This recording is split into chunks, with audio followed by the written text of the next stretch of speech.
আমি তো খেতে খুব পছন্দ করি, কিন্তু ঢালিউড চিত্রনায়িকা আফিয়া নুসরাত বর্ষা সবিজের পাশাপাশি নিজের ব্যক্তি জীবন নিয়েও ব্যস্ত। ধর্মীয় আচার রীতিও পালন করেন নিয়মিত। সদ্যই ওমরা হজ পালন করতে মক্কায় গিয়েছিলেন এই অভিনেত্রী, আর সেখান থেকে ফিরেই বড়সড় সিদ্ধান্ত নেন এই নায়িকা।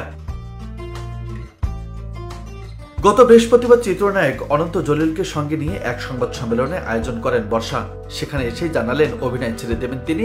তার কথায় হাতের কাজগুলো শেষ হলেই আর কোনো নতুন কাজ করবেন না তিনি। সংবাদ সম্মেলন থেকে ভাইরাল একটি ভিডিও থেকে বর্ষাকে বলতে শোনা যায়, হাতে কয়েকটি সিনেমা আছে, এগুলো শেষ করতে করতেই বেশ সময় চলে যাবে, এরপর আমি আর নতুন কোনো সিনেমা করব না। কেন কাজ করবেন না এমন প্রশ্নের জবাবে বর্ষা বলেন, আমি খুব বাস্তববাদী, ফলে আমি বাস্তবতা মাথায় রেখে চিন্তা করি।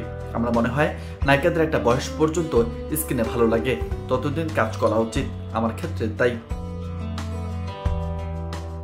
সিনেমা ছাড়ার কারণ ব্যাখ্যা করে বর্ষা আরো বলেন, তাছাড়া আমার বড় ছেলে বয়স 10, ছোট ছেলে বয়স 7, কয়েক বছর পরে ছেলে 14-15 বছর হয়ে যাবে।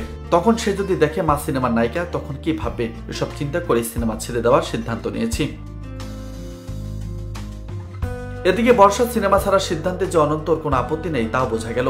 এ সময় সঙ্গে থাকা অনন্ত জলিল বলেন, এখন যারা আমাদের দেশে নায়িকা হিসেবে কাজ করছেন তাদের অনেকের চেয়ে বর্ষার বয়স কম, তাও সে কথা বলেছে। 2010 সালে খোঁজ দ্য সার্চ সিনেমার মাধ্যমে বড় পর্দায় অভিষেক হয় বর্ষার। এতে অনন্ত জলিলের বিপরীতে অভিনয় করেন তিনি। 2011 সালে 23 সেপ্টেম্বর ভালোবেসে ঘর বাঁধেন এই তারকা জুটি। তাদের সংসারে ওরিজ ইবনে জলিল ও আবরার ইবনে জলিল নামে 2 পুত্র সন্তান রয়েছে। নিউজ ডেস্ক, বার্তা 24।